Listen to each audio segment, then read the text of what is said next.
इस अद्भुत वीडियो में हम बिग बैंग थ्योरी, हिंदू धर्म ग्रंथों, वेदों, पुराणों और आधुनिक विज्ञान के बीच गहरे संबंध को समझेंगे। प्राचीन ग्रंथों मिलते हैं ब्रह्मांड की उत्पत्ति के संकेत जो आधुनिक विज्ञान के सिद्धांतों से मेल खाते हैं। ब्रह्मांड के सभी जिज्ञासु विद्यार्थियों का स्वागत है। आज के इस बेहद खास विश्लेषण में हम एक ऐसा सफर तय करने वाले हैं जहां प्राचीन वैदिक ब्रह्मांड विज्ञान के काव्यात्मक रूपक आधुनिक खगोल भौतिकी के वैज्ञानिक मॉडलों से मिलते हैं। हम मिलकर अपने अस्तित्व के जन्म को समझने की कोशिश करेंगे और यकीन मानिए, ये कहानी किसी महाकाव्य से कम नहीं है। जरा इस गहरे विरोधाभास पर गौर कीजिए। नासबीय सूक्त का ये प्राचीन श्लोक पूछता है कि जब अंतरिक्ष, समय और पदार्थ कुछ भी नहीं था, तब क्या था? दिलचस्प बात यह है ना कि ठीक यही सवाल आज का आधुनिक विज्ञान भी पूछता है। बिग बैंग, सिंगुलैरिटी से पहले की स्थिति को समझना आज भी हमारे लिए एक बहुत बड़ी पहेली है। जब कुछ था ही नहीं तो शुरुआत आखिर हुई कैसे? भाग 1, सुनहरा ब्रह्मांडीय बीज, हिरण्यगर्भ और सिंगुलैरिटी। निर्माण की उस पहली चिंगारी को समझने के लिए आइए समय में थोड़ा पीछे चलते हैं। प्राचीन ग्रंथों में एक बहुत ही खूबसूरत शब्द आता है, हिरण्यगर्भ। कल्पना कीजिए एक सुनहरे अंडे या ब्रह्मांडीय बीज की, जो एक अनंत विशाल शून्य में तैर रहा है। ये कोई साधारण बीज नहीं था, इसमें सृष्टि की हर एक चीज का, हर एक रूप का ब्लूप्रिंट छिपा था।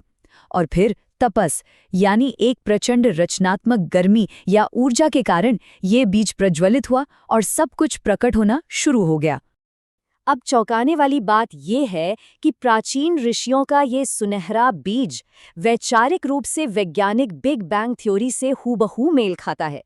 विज्ञान हमें बताता है कि लगभग 13.8 अरब साल पहले अनंत संभावनाओं वाला एक बेहद घना और गर्म बिंदु अचानक से फैलना शुरू हुआ, जिससे हमारे भौतिक ब्रह्मांड का निर्माण हुआ।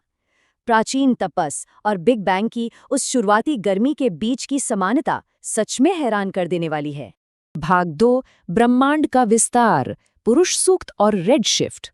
एक बीज से लेकर इस विशाल ब्रह्मांड तक का ये फैलाव हुआ कैसे, आइए देखते हैं। ऋग्वेद का पुरुष सूक्त हमें एक बिल्कुल नया नजरिया देता है। इसके अनुसार सृष्टि का निर्माण अंतरिक्ष में कोई अचानक हुआ धमाका नहीं था, बल्कि ये तो अंतरिक्ष का ही एक निरंतर और यज्ञीय विस्तार था। यहाँ ब्रह्मांड को एक जीवित पुरुष या इकाई माना गया है, जिसके प्रतीकात्मक विभाजन से ही अलग-अलग लोकों और भौतिक नियमों का जन्म हुआ।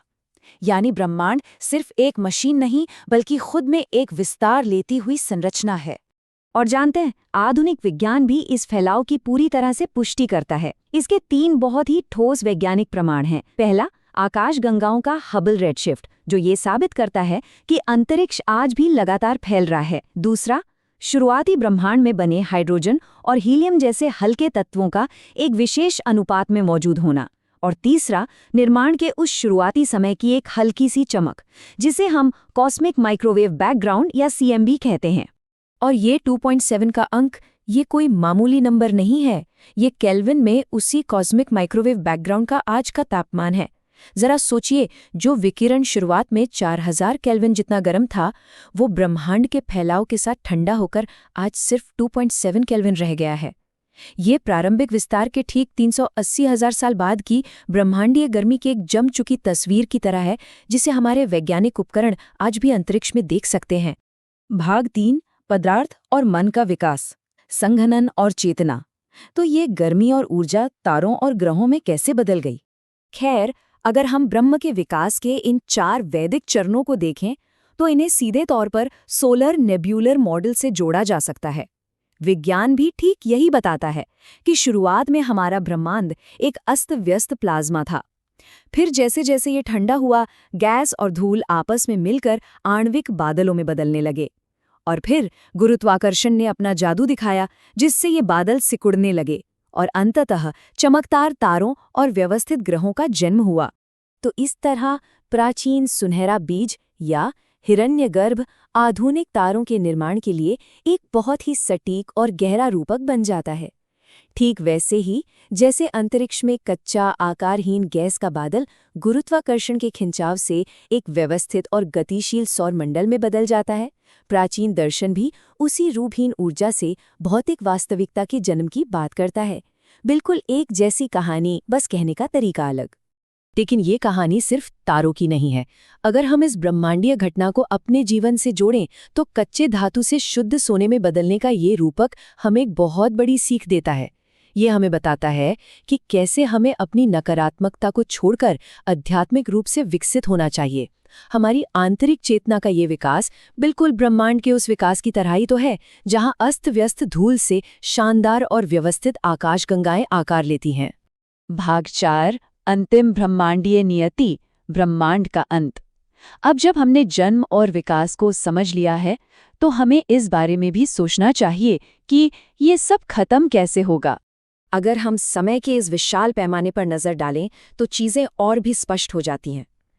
13.8 अरब साल पहले हुए उस महाविस्फोट से लेकर पदार्थ के धीरे धीरे ठंडे होने, तारों के बनने, 4.5 अरब साल पहले हमारी अपनी पृथ्वी के जन्म से लेकर भविष्य में खरबों साल बाद की उस नियति तक जो डार्क मैटर और डार्क एनर्जी जैसी रहस्यमयी ताकतों द्वारा तय की जाएगी।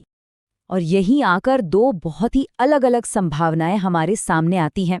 विज्ञान में एक परिकल्पना है बिग रिप की, जहां डार्क एनर्जी ब्रह्मांड को इतनी तेजी से फैलाएगी कि एक दिन सब कुछ, तारे, ग्रह, यहाँ तक कि परमाणु भी हमेशा के लिए फटकर अलग हो जाएंगे।